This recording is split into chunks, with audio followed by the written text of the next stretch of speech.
खबर आ रही है दंतेवाड़ा से, जहां 12 नक्सलियों ने सरेंडर किया। 8 लाख का इनामी नक्सली चंद्रना भी इसमें शामिल है। सरेंडर करने वालों में 3 महिला नक्सली भी शामिल है। घर वापसी अभियान के तहत ये सरेंडर किया गया है। अभियान के तहत अब तक 1005 नक्सलियों का सरेंडर दंतेवाड़ा एसपी गौरव राय के सामने सरेंडर किया गया। तो दंतेवाड़ा में 12 नक्सलियों ने सरेंडर किया है। 8 लाख का इनामी नक्सली चंद्रना भी इसमें शामिल है। सरेंडर करने वालों में 3 महिला नक्सली शामिल हैं। घर वापसी अभियान के तहत नक्सलियों ने ये सरेंडर किया है और इस अभियान के तहत अब तक 1005 नक्सली सरेंडर कर चुके हैं। दंतेवाड़ा एसपी गौरव राय के सामने नक्सलियों ने सरेंडर किया।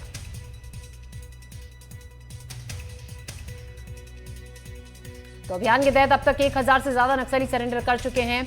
एसपी गौरव राय के सामने नक्सलियों ने सरेंडर किया। इसमें 3 महिला नक्सली भी शामिल हैं। साथ ही 8 लाख का इनामी नक्सली चंद्रना भी इसमें शामिल है। सरेंडर करने वालों में 3 महिला नक्सली भी शामिल हैं।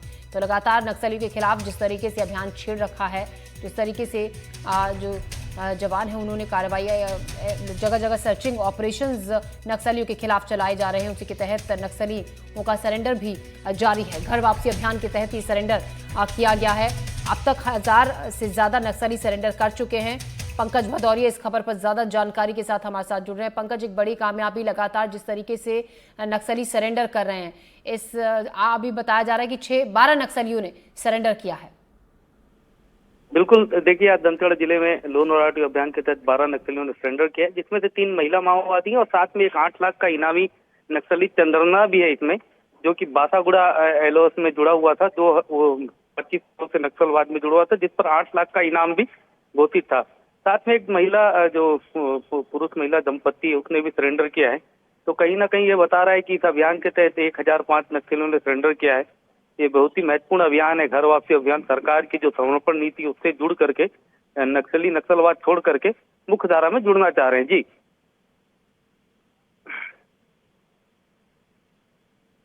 इसमें शामिल है। शुक्रिया पंकज आपका जानकारी के लिए। तो अभियान के तहत, घर वापसी अभियान के तहत नक्सलियों ने ये सरेंडर किया है और इस अभियान के तहत अब तक 1005 नक्सली सरेंडर कर चुके हैं। लगातार नक्सलियों का सरेंडर करना जारी है और नक्सलियों के खिलाफ जिस तरीके से अभियान छेड़ रखा है, उसके तहत नक्सलियों का सफाया पूरी तरीके से आने वाले वक्त में जो डेडलाइन तय की गई है केंद्र सरकार की तरफ से, उस वक्त तक नक्सली पूरी तरीके से उनका सफाया कर दिया जाएगा। नक्सलियों का ये सरेंडर हुआ है। 12 नक्सली इसमें सरेंडर कर चुके हैं, जिसमें कि 3 महिला नक्सली भी इसमें शामिल है और एक 8 लाख का नक्सली चंद्रना भी इसमें शामिल है।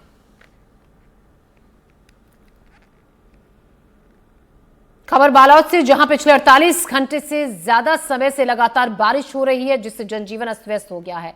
और इतना ही नहीं, कई गांवों का संपर्क जिला मुख्यालय से टूट चुका है। जलभराव से रेलवे के सरकारी क्वार्टर भी पूरी तरह से जलमग्न हो गए हैं। दूसरी ओर बालोद शहर के ड्रेनेज सिस्टम से पानी निकासी के सारे दावे फेल हो रहे हैं। जिला मुख्यालय के बस स्टैंड में जलभराव से लोगों को परेशानी हो रही है। देखिए ये रिपोर्ट। बालोद जिले में पिछले 48 घंटे से भी अधिक समय हो चुका है जब बारिश का दौर जारी है और इस बारिश के चलते न केवल शहर बल्कि ग्रामीण इलाकों में भी इस बारिश का असर देखने को मिल रहा है। कई छोटे नदी नाले उफान पर है। जिला मुख्यालय से कई गांवों की जो संपर्क है वो संपर्क पूरी तरह से टूट चुकी है।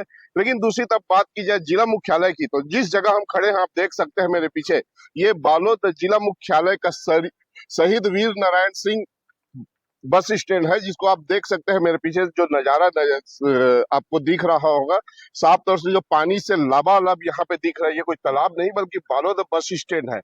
और ये बारिश के बाद से ये लगातार यहाँ पे पूरी तरह जल भराव है। इस जल भराव के चलते आम लोगों को काफी दिक्कतों का सामना करना पड़ रहा है। खास तौर पे जो यहाँ से जो गाड़ियां जो गुजरती है वो करीब करीब 2 फीट 2.5 फीट पानी के जल भराव होने के कारण गाड़ियों में पानी भर जाती है और जिसके चलते गाड़ियां भी यहाँ जब गुजरती है गाड़ियां भी बंद हो जाती है। और खास तौर पे जो यहाँ बस स्टैंड पे यहाँ पे जो स्थानीय जो दुकान संचालक है उनको भी कई तरह की दिक्कतें हो रही। उन दुकानदारों से भी समझने का प्रयास करेंगे, क्योंकि उनके दुकानों के सामने जल भराव है, कितनी दिक्कतों का सामना करना पड़ता है। जैसा कि अभी बारिश हो रही है, आपके दुकान के सामने भी यहाँ पे जल भराव है, क्या दिक्कत होती है, कितनी परेशानी होती है आपको? परेशानी सबसे ज्यादा काम की होती है, आने जाने की होती है। साल भर से परेशानी है जब से हाईवे बना है। कई बार प्रशासन को अवगत करा दिया गया है इस चीज को लेके। आप देख सकते हैं पूरी गाड़ियां डूब गई है। प्रशासन कितना ध्यान दे रहा है इसमें? प्रशासन आता है, आश्वासन देता है 10 दिन 15 दिन में काम करवाएंगे। एक बार प्रशासन आता है 10 दिन में 15 दिन में काम कराएंगे, और भी लोग हैं उनसे समझेंगे। आपकी भी दुकान यहाँ पे है, किस तरह से समस्या, किस तरह से परेशानी होती है खासतौर पे बारिश के दिनों में आप लोगों को? ये आपका जो ये बारिश जो हो रही है पिछले साल से जो मुझे जो परेशानी हो रही है ना, इस पे ये समझ लीजिए कि हमारा व्यापार इस पे ठप है। इस पानी के कारण हमारा व्यापार ठप है। और शासन प्रशासन की जो बात की जाए ना, तो ये जो हाईवे की जो नाली बनी हुई है ना, इसके बगल में एक नाली बनाई गई है जिसका काम 10 दिन से बंद है। और 10 दिन से बंद होने के कारण ये नाली का काम पूरा नहीं हो पा रहा है। और ये जो नाली बन रही है, हाईवे की नाली के जस्ट बगल में नाली बनाई जा रही है, जिसका कोई मतलब नहीं हो पाएगा। तो क्या पहले भी ये स्थिति थी कि एनएच रोड सड़क बनने के बाद? नहीं, ये स्थिति है एनएच रोड सड़क बनने के बाद ये स्थिति मतलब ऐसी हुई है। तो जैसा कि बता रहे कि जैसे NH 930 जो सड़क मार्ग यहाँ पे जो नया सड़क मार्ग निर्माण हुआ है, लेकिन सड़क मार्ग निर्माण के बाद जहाँ पे ड्रेनेज सिस्टम बनाई जानी चाहिए थी, वो ड्रेनेज सिस्टम सुचारू रूप से नहीं बनाया गया, जिसके कारण ये स्थिति यहाँ पे निर्मित हुई है। और न केवल यात्रियों को बल्कि आम लोगों को इस बारिश के दिनों में तकलीफों का सामना करना पड़ रहा है। देखना होगा पूरे मामले को प्रशासन कब तक संज्ञान लेती है, क्या स्थानीय लोगों को इस समस्या से निजात मिल पाती है। संतोष साहू, NDTV, बालोद। ग्वालियर का एक गांव ऐसा है जहां पर सड़क के अभाव में लड़कों की शादी नहीं हो रही। दूसरे गांव के लोग अपनी बेटियों को इस गांव में भेजना नहीं चाहते। मामला है भीतरवार के नया गांव का। 1300 की आबादी वाले इस गांव में करीब 150 परिवार ऐसे हैं। इनमें से 45 युवा अविवाहित हैं, जिनमें से कई तो 40 की उम्र को पार कर चुके हैं। लोगों के मुताबिक गांव में अप्रोच रोड नहीं होने की वजह से गांव का रास्ता जलमग्न रहता है। ग्रामीण विधानसभा चुनाव का बहिष्कार भी कर चुके हैं, लेकिन इसका भी अधिकारियों पर कोई असर नहीं पड़ा। हमारा मामला सर ये रोड की समस्या है। आज से 22 साल से रोड बिल्कुल ग्रस्त पड़ा हुआ है जी, और कई घटना हो चुकी हैं। प्रशासन से, राजनीतिक लोगों से भी हम निवेदन कर चुके हैं। 15 साल कांग्रेसी विधायक रह चुके हैं, उनसे भी निवेदन किया। इससे पहले बीजेपी की विधायक भी रह चुके हैं, उनसे भी हमने निवेदन किया। सारे लोग अवशासन दे के चले जाते हैं, काम कर आज तक किया नहीं है। एक बार हमने आंदोलन किया 2 साल पहले, SDM साहब और तेलर साहब आए थे, अवशासन दे गए थे हमको कि आपका काम हो जाएगा, लेकिन अभी तक कोई काम नहीं हुआ। ना तो बच्चे पढ़ने जा पा रहे हैं, डिलीवरी या बीमारी दुखी जो भी गांव में व्यक्ति का हो जाता है तो उसको लाने में बड़ी समस्या आ रही है। बच्चे बहुत दिनों से परेशान हैं, घर बैठे रहते हैं, ना पढ़ भी जा पाए ना कछु। दिन में 3-3, 4-4 बार आने पड़ता है, तो भाई में पानी की मारे घर ही रखेगा। बहू बीमार हो गई, अब दवाई अभी कहाँ से आ रही हैं आप अपनी बहू के लेके? हम बाजार से दवाई लेके। कैसे आए आप लोग? पैदल पानी में निकल ही नहीं पा रहे। कर रहे हैं, क्या है पूरा मामला?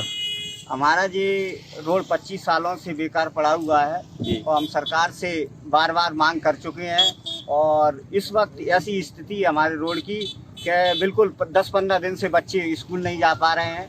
और कोई भी एम्बुलेंस अगर डिलीवरी वगैरह हो तो एम्बुलेंस भी नहीं पहुंच पा रही है। और इतनी गंभीर समस्या है। और हमने एक बार यहाँ चक्का जाम भी लगाया था, तो प्रशासन से हमने मांग रखी थी, तो तहसीलदार जी वगैरह आए थे, उन्होंने हमको आश्वासन दिया था कि आपका रोड चुनाव के बाद, आचार संहिता के बाद में आपका रोड बनाया जाएगा। लेकिन 2 वर्ष पूर्ण हो चुके हैं, लेकिन हमारा रोड नहीं बना अभी तक। हम शासन प्रशासन से यह मांग करते हैं कि हमारा रोड जल्दी से जल्दी बनाया जाए, क्योंकि हमें बहुत सारी परेशानियों का सामना करना पड़ रहा है।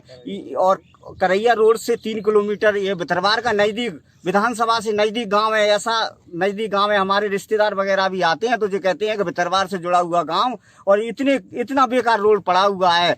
25 लड़के तो हमारे यहाँ, 25-30 लड़के तो हमारे यहाँ मतलब अब आवत हैं। हमें मार्गदर्शन दिया है, वो TS करवा रहे हैं, ये साल की बात हो गई है। आप क्या क्या काम कराने वाले हैं? पुलिया बनवाएंगे, उसमें मरम का भी है, उसमें मरम लगाएंगे। ये कहाँ से कहाँ तक का रहेगा रोड?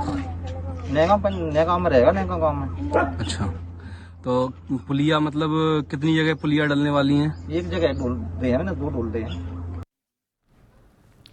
छिंदवाड़ा शहर की सीमा के भीतर अब बसें कहीं नहीं रुकेंगी। जिला प्रशासन ने परमिट शर्तों का हवाला देते हुए सभी स्टॉपेज हटा दिए। अब RTO और यातायात विभाग शहर के भीतर बस रुकने पर भारी जुर्माना लगा रहे हैं और इससे नाराज बस ऑपरेटर ने 10 जुलाई से सामूहिक हड़ताल की घोषणा की है। अब तक शहर में बसें यात्रियों के इशारे पर बीच रास्ते कहीं भी रुक जाती थी, लेकिन सड़क सुरक्षा समिति की बैठक और कलेक्टर के निर्देश के बाद अब ये पूरी तरह से बंद कर दिया गया है। शहर के भीतर 2 बस स्टैंड मौजूद हैं, लेकिन रूट पर कोई स्टॉपेज तय नहीं है।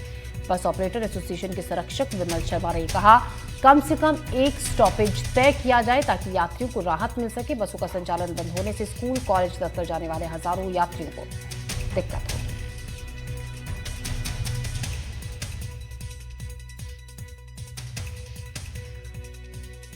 छिंदवाड़ा बस एसोसिएशन के सदस्य, संरक्षक, उपाध्यक्ष और समस्त मोटर मालिक जो हम लोगों ने एसडीएम साहब को ज्ञापन दिए थे कि हम 9 तारीख से हड़ताल पे जाएंगे, तो हमारे एक वरिष्ठ बस ऑपरेटर की अचानक तबीयत खराब होने के कारण हम लोग थोड़ा सा असमंज में हैं और हम लोग जो है हमारी जो आपसी सामंजस्य बना है कि हम लोग अगर हमारे प्रशासन ने मांगे नहीं मानी तो हम 10 तारीख